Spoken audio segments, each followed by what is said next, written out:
लग चुकी तलब मुझे मंजिल की, खुद को आग में झोंक के तो देख। ठोकरें कहती हैं मारा जाएगा, हौसला कहता है देखा जाएगा। कुछ नामुमकिन सी चीज को मुमकिन बना के तो देख।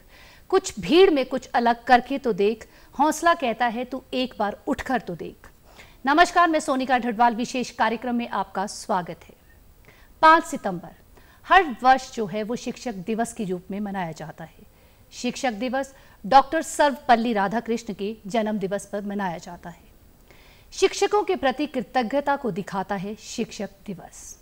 शिक्षक दिवस पे आज मैं आपको ऐसे ही एक गुरु जो हिमाचल प्रदेश विश्वविद्यालय में शिक्षक विभाग में जो है प्रोफेसर पद पर हैं, आज हम स्वागत करते हैं स्टूडियो में डॉक्टर सुरेंद्र शर्मा का। डॉक्टर सुरेंद्र सर, आपका हमारे इस कार्यक्रम में स्वागत है। धन्यवाद, बहुत बहुत। सबसे पहले तो सर, शिक्षक, आप एक शिक्षक हैं, आपको शिक्षक दिवस की हार्दिक शुभकामनाएं। आपको भी और आपके चैनल के माध्यम से जितने भी दर्शक हमें यहाँ पर देख रहे हैं उन सभी को, शिक्षकों को और शिक्षकों के साथ जो बच्चे हैं उनको शिक्षक दिवस की हार्दिक शुभकामनाएं, बहुत बहुत बधाई। शिक्षक दिवस पर सर आज जो हमारा कार्यक्रम है और जो आज कार्यक्रम का जो हमारा विषय है वो है नई शिक्षा नीति और शिक्षकों की भूमिका। सबसे पहले नई शिक्षकों की नीति से पहले मैं सबसे पहले प्रश्न पे आऊंगी कि शिक्षकों की भूमिका आज के समय की अगर हम बात करें तो शिक्षकों की भूमिका से आप क्या समझते हैं? देखिए, शिक्षक की भूमिका प्राचीन काल से लेकर वैदिक काल से लेकर के आज तक वही भूमिका है जो शिक्षक निभाता है। और शिक्षक का काम एक छात्र को अंधेरे से प्रकाश की तरफ ले जाना है और उसी कड़ी में हम इस काम को कर रहे हैं। सर, जो पहली शिक्षा नीति जो आई थी वो आई थी 1968 में। उसके बाद जो है वो अब जो है एक नई शिक्षा नीति आई है। जो अब जो शिक्षा नीति आई उसमें जो है शिक्षकों की भूमिका क्या है? आज़ाद भारत में 1947 में जब भारत आज़ाद हुआ उसके बाद बहुत कमीशंस, कुछ कमेटीज बनी और अल्टीमेटली 1968 में शिक्षा नीति के रूप में भारत में एक मसौदे के रूप में तैयार हुआ। 1968 के बाद 1986 में भी राष्ट्रीय शिक्षा नीति आई, हमने उसको एनपी 1986 कहा। और उसके बाद 2020 में राष्ट्रीय शिक्षा नीति के रूप में हम सबके सामने आई। राष्ट्रीय शिक्षा नीति का पर्पस सिर्फ एक ही है, क्योंकि समय के साथ जो हमारी शिक्षा की जरूरतें हैं वो भी बढ़ रही हैं। विकसित भारत का सपना हम देख रहे हैं, तो मुझे लगता है कि विकसित भारत तभी होगा जब उन सभी पैरामीटर्स के ऊपर हम खरे उतरेंगे और उन सभी पैरामीटर्स के ऊपर हम काम करेंगे। तो राष्ट्रीय शिक्षा नीति 2020 इस दिशा में एक बहुत सराहनीय कदम है और मुझे पूर्ण विश्वास है कि भारत इस अपने लक्ष्य को हासिल करेगा और डेफिनेटली हम विश्व गुरु बनेंगे। और सर, जैसे आपने भी बताया कि 1986 में भी जो है राष्ट्रीय शिक्षा नीति आई, पर जो राष्ट्रीय शिक्षा नीति जो 1986 में आई उसे जो है वो मॉडिफाई किया गया था। तो आज के समय में अगर हम बात करें तो वो जो नई शिक्षा नीति है और उस समय जो शिक्षा नीति है उसको मॉडिफाई करने की ज़रूरत क्यों पड़ी? देखिए सोनिका जी, जब किसी देश में हम जब विकास की बात करते हैं, हम तरक्की की बात करते हैं, 1986 में 1986 में जो शिक्षा नीति आई, मैं ये नहीं कहूँगा कि वो शिक्षा नीति अच्छी नहीं थी, वो भी बहुत अच्छी थी, क्योंकि हम उसी शिक्षा नीति का प्रोडक्ट हैं जो आपके सामने बैठे। 1992 में रामामूर्ति रिव्यू कमेटी हुई।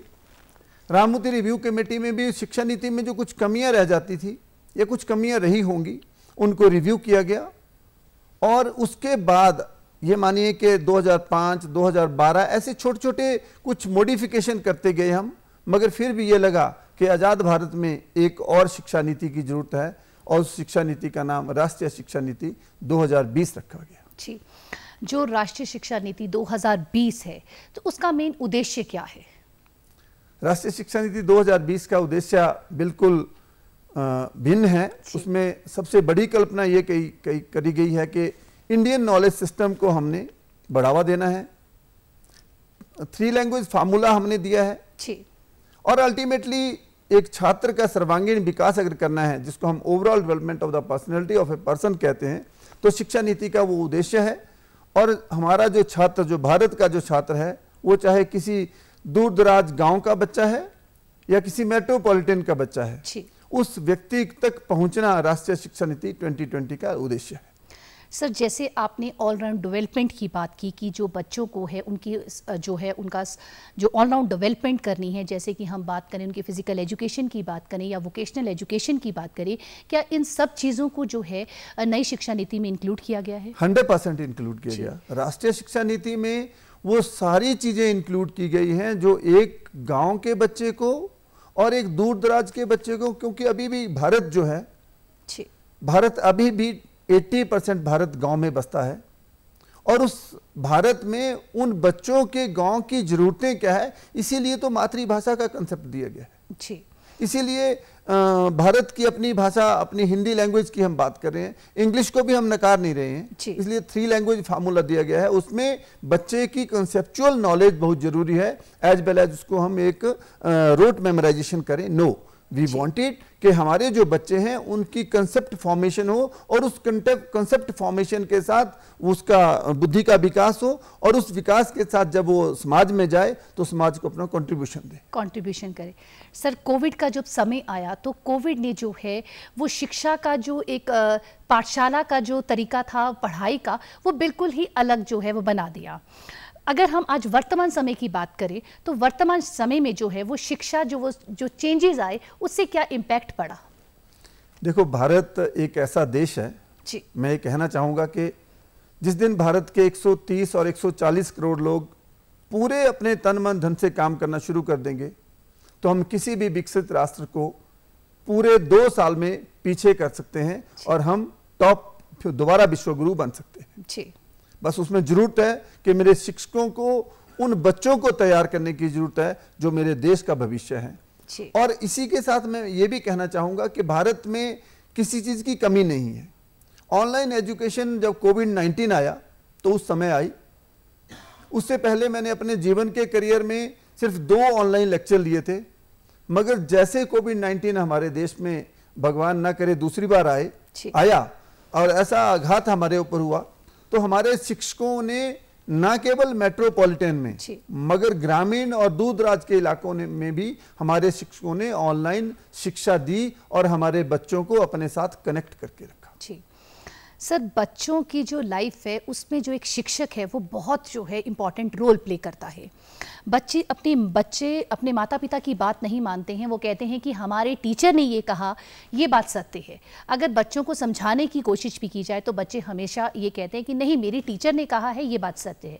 तो उस समय जो शिक्षक की जो भूमिका है वो बहुत इंपॉर्टेंट है, आप इसको कैसे देखते हैं? मैं 100% इससे आपसे एग्री करता हूँ। मैं अगर यहाँ पर आपके सामने बैठा हूँ और बोल पा रहा हूँ और विश्वविद्यालय में एक आचार्य के पद पे कार्यरत हूँ तो उसके पीछे मेरे सभी वो गुरुजन हैं जिन्होंने मुझे यहाँ पर पहुँचाने में सहयोग किया है। और उसके साथ मेरे माता पिता और मेरे गुरुजन।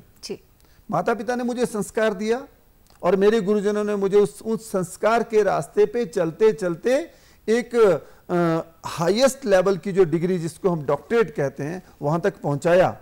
और मैं उन गुरुओं को नमन करता हूं आप इस यहाँ के माध्यम से कि उन्होंने मुझे यहाँ पर पहुँचाया। डेफिनेटली एक अध्यापक की भूमिका एक बच्चे में उस तरह से है जैसे एक सिक्के के 2 पहलू हैं, इसलिए अध्यापक की भूमिका तो किसी भी युग में खत्म नहीं हो सकती।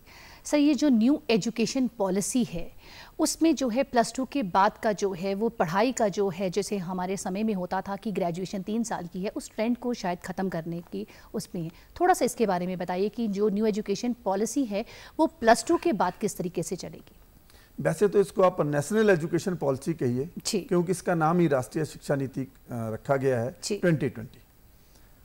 जो 5+3+3+4 का जो कंसेप्ट है वो भारत के सिस्टम को देख करके डेवलप किया गया है। मैं अध्यापक शिक्षा के क्षेत्र में काम करता हूं तो मुझे लगता है कि जो 4 ईयर इंटीग्रेटेड जो कंसेप्ट है वो बहुत बढ़िया कंसेप्ट है। वो चाहे मेडिकल में हो, वो चाहे लॉ में हो, वो चाहे शिक्षा में हो, वो चाहे किसी कॉमर्स में हो, क्योंकि 1 साल में बच्चा उतना दक्ष नहीं हो पाता है जितना वो 4 साल में होगा, नंबर 1। नंबर 2, उस बच्चे की जो इंटरेस्ट है वो इंटरेस्ट के अकॉर्डिंग जब वो टीचिंग में आएगा, जब वो इंजीनियरिंग में जाएगा, जब वो मेडिकल में जाएगा तो वो शॉर्ट स्पैन से जब लॉन्ग स्पैन में उसमें जाएगा तो उसका लक्ष्य निर्धारित है कि अब मुझे डॉक्टर ही बनना है, अब मुझे टीचर ही बनना है, अब मुझे इंजीनियर ही बनना है। तो उस विषय पे जब काम करेगा तो डेफिनेटली उसकी डीप नॉलेज होगी, उसकी अंडरस्टैंडिंग होगी और उसका मन से उस विषय में वो काम करेगा। तो राष्ट्रीय शिक्षा नीति इस एरिया में बहुत अच्छा काम कर रही है और integrated teacher education programme, integrated law programme, integrated different kinds of जितनी भी स्ट्रीम्स हमारी हैं उन सभी में इंटीग्रेटेड प्रोग्राम्स हम दे रहे हैं, तो उससे बहुत अच्छा होगा। जैसे सर आपने भी बात की इंटीग्रेटेड टीचर प्रोग्राम्स, तो अगर हम इंटीग्रेटेड टीचर्स प्रोग्राम की बात करें तो उसका कैसे आगे जो है वो रहेगा? जो बच्चे शिक्षक बनना चाहते हैं तो वो इंटीग्रेटेड प्रोग्राम्स के लिए कैसे वो करेंगे? देखिए, मुझे ये लगता है कि किसी भी देश की जो रीढ़ है वो शिक्षक है जी। जितने भी लोग पूरे देश भर में हैं, जितने बच्चे देश भर में हैं या वो मेरे से बड़े जो लोग हैं वो देश भर में हैं, कभी ना कभी किसी न किसी व्यक्ति ने किसी न किसी को अपना शिक्षक माना है जी। Whether in the regular classroom, formal classroom, informal classroom और नॉन फॉर्मल क्लासरूम जी। तो अध्यापक की भूमिका तो राष्ट्रीय शिक्षा नीति में बहुत बड़ी है जी। और अध्यापक का स्किलफुल होना, अध्यापक का दक्ष होना, अध्यापक का नॉलेजेबल पर्सन होना ये बहुत जरूरी है जी। इसलिए अध्यापक को उन सारे जो इंटीग्रेटेड प्रोग्राम, इंटीग्रेशन का मतलब है इकट्ठा करना जी। एज द मैथमेटिक्स की हम बात करते हैं तो इंटीग्रेशन का मतलब ही इकट्ठा करना है और इकट्ठा करके जब हम दोनों कोर्सेज को पढ़ेंगे, मीन बीए और बीएड को इकट्ठा करके पढ़ेंगे, डेफिनेटली वो अच्छा टीचर समाज में बनेगा। इसलिए अध्यापक की भूमिका बहुत इंपॉर्टेंट है और अध्यापक को अपना काम बहुत अच्छी तरह से करने का मौका मिलता है। सर आप एक अध्यापक हैं, अध्यापक के लिए बहुत सारे गुणों का होना बहुत ज़्यादा ज़रूरी है। अगर हम बात करें बच्चों को अगर पढ़ाना है तो सबसे पहला गुण एक होता है कि पेशेंस का होना एक टीचर्स में बहुत ज़्यादा ज़रूरी है। आपके हिसाब से टीचर में कौन कौन से गुणों का होना बहुत ज़्यादा ज़रूरी है, कौन कौन से स्किल्स हैं जो एक अच्छे शिक्षक में होना बहुत ज़्यादा ज़रूरी है? बहुत अच्छा प्रश्न है क्योंकि मैंने कहा कि माता पिता और उसके बाद अध्यापक, तीन ऐसे शख्स हैं हमारे जीवन में जिनका कोई रिप्लेसमेंट नहीं हो सकता। और मैं बहुत बड़ी बात मानता हूं, अपने डिपार्टमेंट में भी कहता हूं, अपने जीवन में भी मानता हूं कि अगर विद्यार्थी नहीं है तो अध्यापक की जरूरत नहीं है जी। और विद्यार्थी हैं तब अध्यापक की जरूरत है जी। तो इसलिए अध्यापक वो व्यक्ति है जो उस बच्चे के लिए इस तरह से खड़ा है जैसे एक डूबता हुआ बच्चा है, उसको पानी से बाहर निकालना है तो वो अपनी उंगली करके वहां पे देने वाला है कि बेटा तुम मेरे साथ आओ। और जो गलत डायरेक्शन पे जा रहे हैं लोग हैं उनको भी सही डायरेक्शन, सही दिशा देने वाला आज की डेट में मैं मानता हूं कि अध्यापक है। इसलिए अध्यापक में वो सब गुण होने चाहिए जो उसके माता पिता में है। सेकेंड, माता पिता कई बार उन सब चीजों को प्रोवाइड नहीं कर पाते हैं जो अध्यापक प्रोवाइड करता है। आपने बिल्कुल सही कहा कि कई बार बच्चे कहते हैं कि जो मेरे टीचर ने कहा वो परफेक्ट है और बिल्कुल राइट है। डेफिनेटली, क्योंकि टीचर के ऊपर फेथ है उस बच्चे को और वो ब्लाइंड फेथ है कि जो मेरे अध्यापक ने कहा इसके आगे कुछ नहीं हो सकता है। सर जैसे आपने +2 के बाद जैसे जो कोर्सेज बताए कि 5+3+3 करके जो कोर्सेज बताए, उसके बाद वो जो 4 साल की जो डिग्री कोर्स करके आएगा उसके बाद जो वो मास्टर डिग्री करता है तो मास्टर डिग्री करके उसको क्या बेनिफिट मिलेगा और मास्टर डिग्री कितने साल की होगी? देखो, मास्टर डिग्रीज में तो अभी 2 इयर्स का कंसेप्ट दे रहे हैं जी। उसके बाद जो अपने कॉलेजेज और यूनिवर्सिटीज में हम रिसर्च की बात कर रहे हैं, ऑटोनोमस कॉलेजेस की बात कर रहे हैं, इसको कुछ समय लगेगा भारत में जी, मगर इतना असंभव नहीं है, संभव है और हम इसको करेंगे, डेफिनेटली करेंगे। हाँ, रिसर्च के लिए जब हम बात कर रहे हैं, डेफिनेटली भारत में रिसर्च की बहुत ज़्यादा अभी भी ज़रूरत है जी। और उस रिसर्च बेस जब हम काम करेंगे, डेफिनेटली हमारे जो पोस्ट ग्रेजुएट लेवल के जो कोर्सेज हैं और उसके बाद डॉक्टरेट और एमफिल के कोर्सेज होंगे, हायर लेवल के जो कोर्सेज होंगे, उसमें जो नेशनल रिसर्च फाउंडेशन जो डेवलप कर रहे हैं वो उसके ऊपर बहुत अच्छा काम करेंगे जी। सर, जो शिक्षक है वो जो है एक बच्चे को कहते हैं कि अंधकार से रोशनी की तरफ लेके जाता है। जो शिक्षक है वो अपने आप को जला के जो है वो दूसरे को जो है वो रोशनी दिखाता है। ये कथन कहाँ तक सही है? मैं तो इसको 100% सही मानता हूँ। कुछ चीज़ें अगर एक पेटी में अगर एक सेब सड़ा हो तो उसको हम बाहर निकाल देते हैं। इसलिए मेरा आग्रह सबसे शिक्षकों से भी है और अभिभावकों से भी है कि हम जनरलाइजेशन ना करें। अध्यापक आदिकाल से, वैदिक काल से, मेडिवल पीरियड से अध्यापक ही रहा है और वो शिक्षक वही है जो अपने बच्चों को अंधकार से रोशनी की तरफ लेके जाता है। राष्ट्र के निर्माण के लिए जो शिक्षक है वो बहुत बड़ी भूमिका जो है निभाता है। राष्ट्र के लिए अगर हम शिक्षक को मानते हैं तो साथ ही साथ जो बच्चा है उसको लिए भी हम जो है राष्ट्र के निर्माण के लिए बहुत बड़ी जो है वो भूमिका निभाता है। इस संदर्भ में क्या कहेंगे सर? मैंने पहले ही कहा कि अगर बच्चा नहीं है तो मेरी जरूरत नहीं है क्लास में, और नहीं है तो क्लास में टीचर की भी जरूरत नहीं है। इसलिए अध्यापक का रोल बहुत इंपॉर्टेंट है, मगर उसके साथ साथ उस बच्चे को समझना भी बहुत जरूरी है अध्यापक के लिए कि उसकी जरूरतें क्या है और उन जरूरतों के अकॉर्डिंग हम उसको वो शिक्षा दें जो भारत के लिए अच्छी हो और भारत के निर्माण के लिए बहुत अच्छी हो।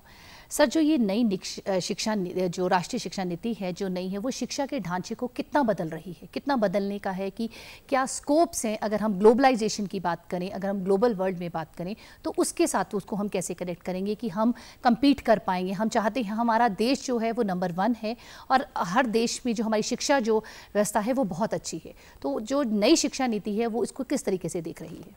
मैं इस तरीके से देखता हूँ कि जैसे चंद्रयान 3 हम उसमें गए हैं तो हमारी शिक्षा नीति और हमारे शिक्षक और हमारे जो विद्यार्थी हैं उनकी मेहनत है। इसलिए मैंने पहले भी कहा कि भारत जब एक बार डट जाएगा तो हम जो मूलभूत ढांचा है उसको मॉडिफाई करेंगे और नए सिस्टम के अकॉर्डिंग अपनी नई जनरेशन को तैयार करेंगे जो पहले भी ग्लोबल लेवल पे कम्पीट कर रही है और अब भी आने वाले समय में भी हम ग्लोबल लेवल पे कम्पीट करेंगे। 100% कम्पीट करें। सर, पहले समय प्राचीन समय था, गुरुकुल शिक्षा जो थी वो बहुत ज़्यादा थी। अब जो है वो शिक्षा का जो स्तर है वो बहुत ही ज़्यादा, अगर हम गुरुकुल शिक्षा से कंपेयर करें तो बहुत बदल चुका है। तो आज के संदर्भ में आप शिक्षक हैं, तो आज आप बच्चों को पढ़ाते हैं, तो आपको जो आप कितने समय से शिक्षा के साथ जुड़े हुए हैं, तो आज के समय और उस समय में आपको कितना परिवर्तन नज़र आ रहा है?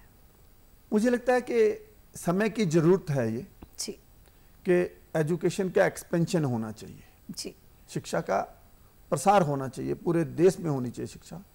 गुरुकुल शिक्षा बहुत अच्छी थी मगर मुट्ठी भर लोगों के लिए शिक्षा थी। 1964-66 कोठारी कमीशन के आने तक महिलाओं की शिक्षा के ऊपर भी बहुत सारी पाबंदियां थी।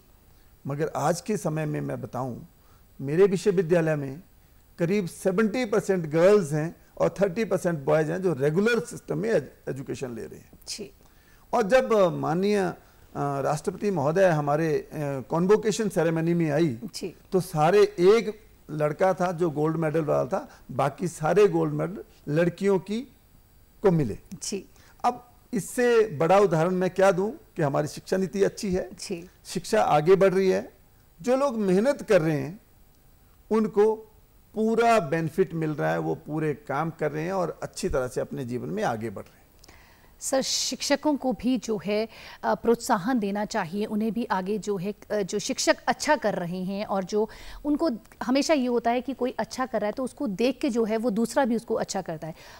हर समय जो हर साल जो है शिक्षक दिवस पे जो है कई शिक्षकों को सम्मानित किया जाता है, तो जो शिक्षकों को सम्मानित किया जाता है ये दूसरे शिक्षकों को कितना मोटिवेट करता है? बहुत ज़्यादा मोटिवेशन मिलता है और मुझे लगता है कि कॉम्पिटिशन भी आता है। हमारे समाज में कंपटीशन भी आता है कि अगर इसको सम्मान मिला तो मुझे भी सम्मान मिला, और सम्मान मिलना चाहिए और उसके पैरामीटर्स बिल्कुल क्लियर होने चाहिए और उन पैरामीटर्स के ऊपर वो जो टीचर हैं वो चाहे प्राइमरी लेवल के हों चाहे वो हायर लेवल के हों, उन पैरामीटर्स के ऊपर वो खरे उतरें और अपने जीवन में जो उनके पास ज्ञान है उसको बांटें और उस ज्ञान को बांटने से मेरे भारत का बच्चा जो है वो आगे बढ़ेगा और अल्टीमेटली हमारी भूमिका ही यही है। और उससे जो कंपटीशन की स्पिरिट जो दूसरी उनकी आएगी और टीचर्स में, वो भी बहुत अच्छी बात है। सर, हमारे देश में करीब 26 भाषाएं जो हैं रजिस्टर्ड हैं और जो जो नेशनल एजुकेशन पॉलिसी है तो उसमें जो है भाषा जो सूत्र है उसको फॉलो किया गया है। उससे हमें क्या लगता है, आपको क्या लगता है कि जिस टारगेट को हम अचीव करना चाहते हैं, हम जिस उद्देश्य तक पहुँचना चाहते हैं, हम उसे पालेंगे उस उद्देश्य से? 100% पालेंगे जी।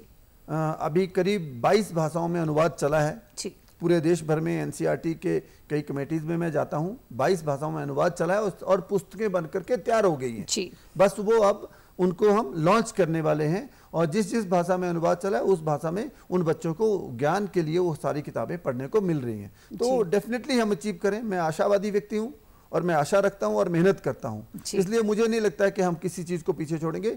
भगवान करे मेरा भारत और आगे बढ़े, और जितनी भी शिक्षा नीति में जो भी वहाँ पे सूत्र आए हैं, जो भी वहाँ पे रिकमेंडेशंस हुई हैं, वो डेफिनेटली हम पार करेंगे, मुझे कोई शक नहीं। आप शिक्षक हैं, आपकी बात से ही पता चल रहा है। आपने बहुत अच्छी बात बोली कि मैं आशावादी हूं, आपके हौसले जो हैं वो बुलंद हैं। हर एक शिक्षक के अगर हौसले ऐसे बुलंद हो तो हम जो अचीव करना चाहते हैं हम डेफिनेटली जो है हम अचीव करेंगे। आज मैं दूरदर्शन के माध्यम से भी कहना चाहूँगी, हम शिक्षक दिवस पे हम जो उद्देश्य जो हमने सोच रखे हैं, जिन्हें हम पाना चाहते हैं, जो सपने हमने देखे हैं, हम उन्हें जो है हम पूरा करेंगे। और ये जो पूरा जो हम कर सकते हैं, उनके लिए शिक्षक और जो विद्यार्थी है वो दोनों ही बहुत महत्वपूर्ण जो है वो रोल प्ले करते हैं।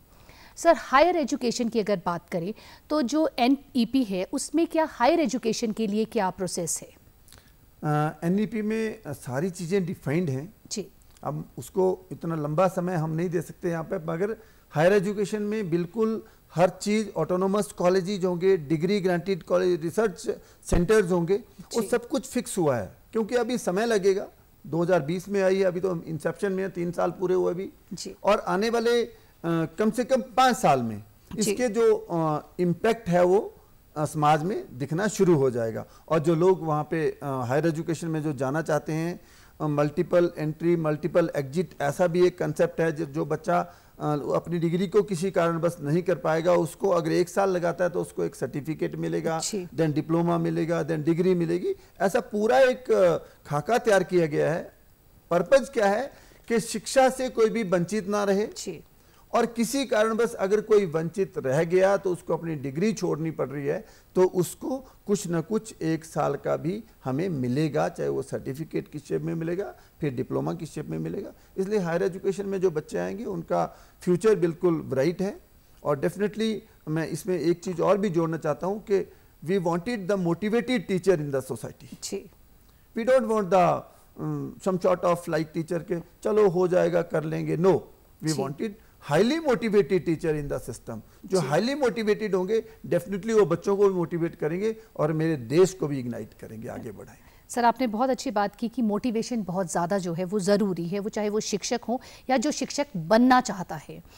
सर, जो एक शिक्षक है, अगर हम बच्चे जो है वो शिक्षक से इतने मोटिवेट होते हैं, हम देखते हैं कि जो शिक्षक है, हम अपना सपना बच्चे हमेशा संजोते हैं कि मुझे भी इनकी तरह एक शिक्षक बनना है।